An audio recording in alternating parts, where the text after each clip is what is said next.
Halo pecinta film Donghua. Kali ini Mimin akan bawain alur cerita film Renegade Immortal versi novelnya ya. Yang pasti Mimin ambil episode setingkat dari filmnya yang lagi tayang. Tanpa berlama-lama lagi, yuk langsung masuk ke alur ceritanya. Debu penerbangan tinggi di Cakrawala membentuk awan tebal yang bahkan hujan pun tak mampu redakan dalam waktu singkat. Derap langkah kuda memecah kesunyian, membawa pasukan iblis berbaju sirah hitam yang berpacu cepat. Aura membunuh menyelimuti mereka, dingin dan menakutkan. Tepat di atas barisan pasukan itu, sebuah menara tua melayang perlahan, bergerak mengikuti gerak mereka. Di sekeliling menara, sejumlah prajurit iblis dengan tatapan tajam dan penuh kewaspadaan menjaga ketat bangunan kuno tersebut. Tiba-tiba secercah harapan muncul dari kejauhan. Seperti meteor, dia melesat langsung ke arah pasukan besar.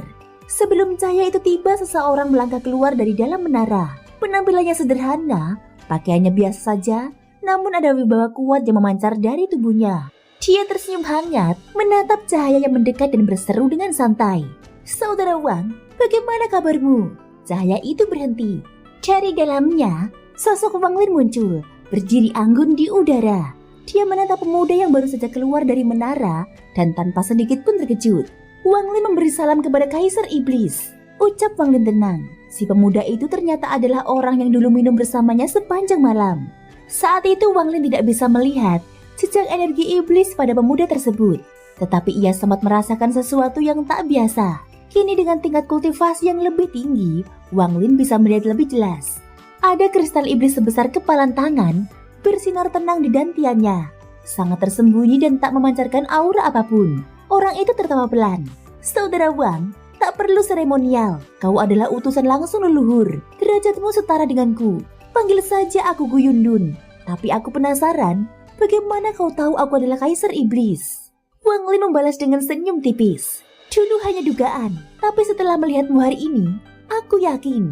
Saat dia berbicara, suara menyebalkan yang sangat ia kenal kembali terdengar dalam pikirannya. Guru tercinta, apakah kau tega membiarkan dua insan yang saling mencintai terpisah hanya sejengkal jarak? Aku belum bertemu si cantik kecil itu selama 10 tahun. Wang Lin segera menghela nafas, menepuk tas penyimpanannya, dan dari dalamnya Suli Guo langsung melesat keluar. Kali ini dia tak membawa pedang apapun, tahu diri untuk tidak membuat gurunya murka. Begitu muncul, Suli Guo segera berubah ke bentuk aslinya dan mengedarkan pandangannya ke sekitar, mencari sesuatu dengan penuh semangat. Wajahnya berubah kecewa ketika tak menemukan yang dia cari. Apakah aku benar-benar tak berjodoh dengan si cantik kecil itu? Sudah 10 tahun, Wang Lin ingin mengubur dirinya sendiri mendengar kalimat memalukan itu. "Saudara Gu," katanya sambil menahan malu. "Ini roh pedangku. Dia punya urusan pribadi dengan roh pedangmu." Gu Yundun menanggapi dengan tenang. "Aku sudah mendengar tentang roh pedang ini. Keponakanku juga tak menyukainya selama 10 tahun terakhir." Tiba-tiba Gu Yundun mengulurkan tangan dan menjentikan udara kosong. Ruang di depannya terbelah, dan sebuah pedang elegan muncul dari celah dimensi. Begitu melihat pedang itu, Suli Guo menjerit, "Itu dia!" Pedang itu langsung bergetar dan mengeluarkan suara nyanyian pedang, lalu menebas ke arah Suli Guo dengan energi tajam yang berkilat. Suli Guo berusaha menghindar sambil berseru, "Sayangku, 10 tahun sudah berlalu. Aku merindukanmu." Tetapi pedang itu tak mengindahkannya dan menyerangnya tanpa ampun. Wang Lin menatap tajam. Suli Guo memang menjengkelkan, tetapi dia tetap miliknya. Orang lain tak bisa seenaknya menghajarnya. Melihat Gu Yundun tak menghentikan pedang itu, Wang Lin melambaikan tangan dan mengirim angin misterius yang membuat energi pedang bergetar. Aura ini, sebuah suara nyaring muncul dari dalam pedang. Sosok gadis muda melayang di atasnya dan menatap Wang Lin dan Suli Guo dengan marah. Kalian bersekongkol." Tanpa basa-basi, pedang itu dikelilingi oleh energi spiritual dan menerjang ke arah Wang Lin. Wang Lin mendengus dingin. Kini dia sudah mencapai tahap ascenden. Pedang biasa tak akan membuatnya gentar. Dulu mungkin ia gentar, tetapi sekarang, sekali dengusan itu seluruh energi pedang runtuh seketika. Gu Yundun cepat-cepat menangkap pedangnya. "Saudara Wang, mohon maaf. Keponakanku ini bukan roh pedang biasa. Dia adalah putri dari sahabatku yang berubah bentuk karena keadaan khusus." Pedangnya sekilas mengarah ke Suli Guo yang langsung pucat pasi. Wang Lin menyipitkan mata. Di tubuh Gu Yundun, kristal iblisnya tiba-tiba bersinar samar. Energinya setara dengan kultivator ascenden tingkat akhir. Ini bukan orang biasa. Dia cepat-cepat menangkap Suli Guo dan memasukkannya kembali ke dalam tas penyimpanannya. Maaf saudaraku, aku datang untuk mencari Jenderal Iblis Mu Fei. Gu Yundun menghela nafas. Dia sebenarnya enggan terlibat dalam konflik ini, tetapi tak bisa membiarkan keponakannya terluka. Mu Fei sekarang adalah wakil panglima tertinggi dan berada di kota Song Tao, negara iblis api. Dia memimpin pasukan kiri bersama panglima tertinggi surga. Setelah mengatakan itu, Gu Yundun mengeluarkan sebuah batu giok putih. Aku sudah umumkan bahwa kau adalah utusan leluhur. Batu giok ini simbolku. Jika seseorang tak menghormatimu, cukup perintahkan panglima tertinggi untuk membunuh mereka. Wang Lin menerima giok itu dengan wajah datar. Terima kasih. Kemudian lalu dia berbalik dan menghilang dari tempat itu. Gu Yundun menatap arah kepergian Wang Lin. Saat aku mendengar alunan sitar itu, aku tahu kita sejenis. Aku tak ingin menjadi musuhmu, Wang Lin. Di dalam pikiran Wang Lin, suara Suli Guo terdengar lagi. Tuan, si cantik kecil itu. Jangan bicarakan dia lagi, sahut Wang Lin dingin. Pada saat ini pasukan kiri negara iblis langit berjumlah 10 juta. Derap langkah mereka mengguncang bumi. 3 panglima tertinggi surga, keabadian, dan kehancuran memimpin pasukan dengan tunggangan binatang iblis mereka. Di sayap kanan pasukan, Mu Fei duduk di atas unicorn betina. Tatapannya tenang, dan di belakangnya berdiri seorang lelaki parubaya dengan mata tertutup dan pedang raksasa di punggungnya. Tiba-tiba langit bergemuruh. Suara itu seperti petir yang hendak menghancurkan dunia. Sesosok pria berbaju sirah hitam muncul, dikelilingi aura iblis. Dia seperti dewa perang yang turun dari langit. Itulah Wang Lin. Dalam sekejap dia melesat ke arah pasukan iblis. Tanpa sepatah kata pun, tatapannya langsung tertuju kepada Mu Fei. Lelaki itu hanya menatap balik dengan tenang. Sementara lelaki tua di belakangnya perlahan membuka mata dan cahaya tajam terpancar dari sorot matanya. Wang Lin tak peduli pada niat membunuh dari jutaan iblis. Dia melesat lurus seperti cahaya pedang yang membelah langit. Lelaki yang mengejar Wang Lin itu bernama Haisu, seorang pria parubaya, dan kini hanya kepala tanpa tubuh yang dibawa pergi oleh Wang Lin. Ketika pedangnya menebas leher Haisu, Wang Lin tidak hanya membunuh, tetapi juga menyegel jiwa asal pria itu. Dengan kekuatan kultivasi tahap ascenden, menyegel jiwa kultivator tahap transformasi jiwa akhir hanyalah pekerjaan mudah. Setelah itu, Wang Lin pun pergi, seperti angin musim semi yang berhembus cepat dan menghilang. Dia tidak mengambil kembali batu giok pemberian Kaisar Iblis. Benda itu tidak berguna baginya, namun dia tetap membawanya untuk menjaga kesan sopan terhadap sang Kaisar. Menolak hadiah itu hanya akan membuatnya terlihat terlalu angkuh. Tanpa melirik sedikit pun ke arah 10 juta pasukan iblis, Wang Lin melangkah ke udara dan lenyap. Setelah kembali ke tempat yang aman, Wang Lin memurnikan kepala Haisu, menyerap sisa energi pedangnya. Jiwa asal Haisu dipaksa mengungkap rahasia melalui mantra pencarian jiwa. Setelah semua informasi terkuras, jiwa itu nyaris hancur. Wang Lin tak membuangnya. Dia melemparkannya ke dalam bendera jiwa dan menjadikannya salah satu jiwa utama. Dari semua informasi ini, ternyata orang-orang dari sekte pedang dalau di tanah roh iblis dilindungi oleh seseorang bernama Grid. Nama yang asing, tetapi wajahnya dari ingatan Haisu terasa familiar. Gumam Wang Lin saat melesat di langit. Grid ini sudah melampaui tahap ascenden dan telah mencapai tahap ilusori yin. Hanya satu langkah lagi di bawah korporil yang tingkat milik si Tunan. Wajah Wang Lin semakin mengeras. Dia berhenti di udara, tubuhnya dia membatu dan pikirnya tenggelam dalam kenangan. Si Tunan, ucapnya pelan sembari merogoh tas penyimpanan.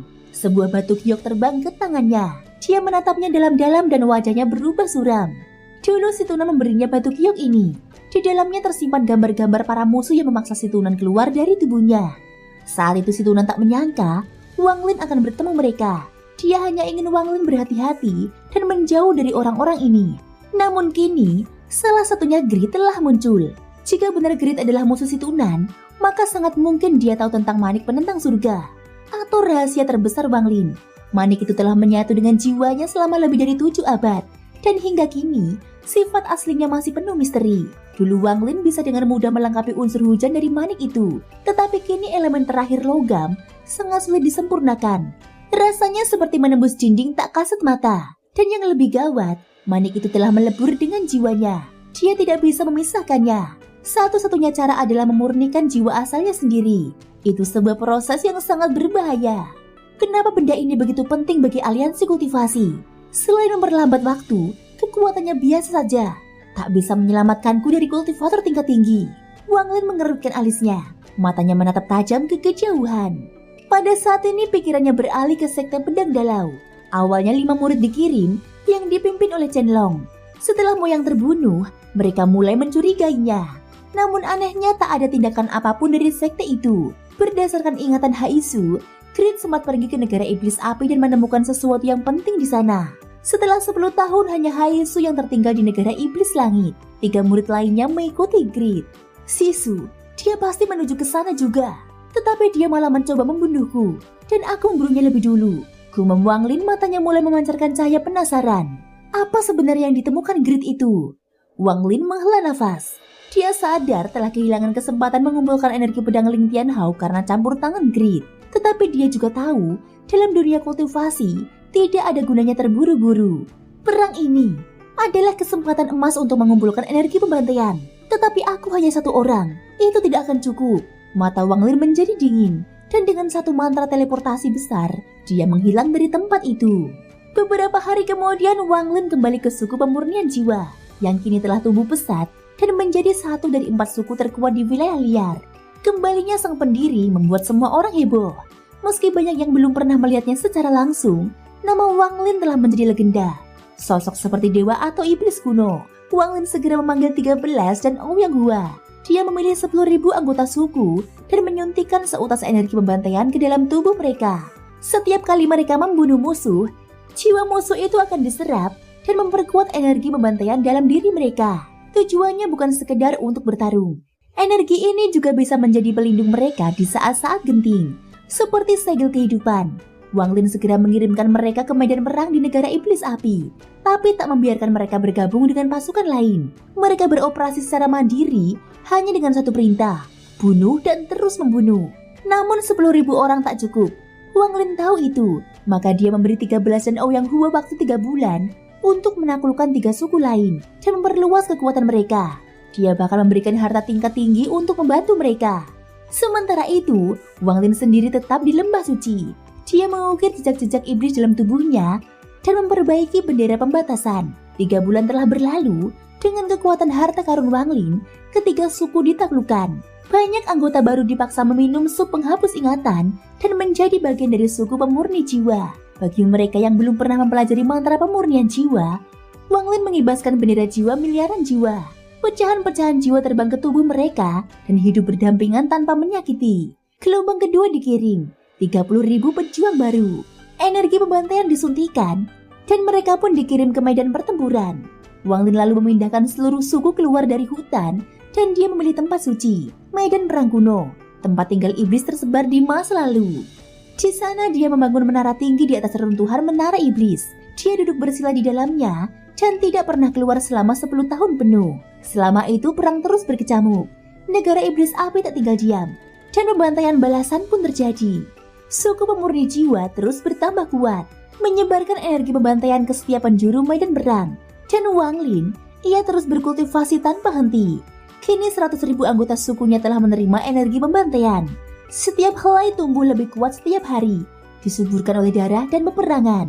Memelihara energi pembantaian dengan pembantaian, aku ingin tahu sampai seberapa jauh kekuatannya bisa tumbuh. Thank you guys sudah mendengarkan ceritaku di episode kali ini sampai akhir. Ikutin terus kelanjutan episode berikutnya ya. Terima kasih buat kalian semua yang udah subscribe, like, dan komennya. Semoga hari kalian menyenangkan. Sampai jumpa dan bye-bye.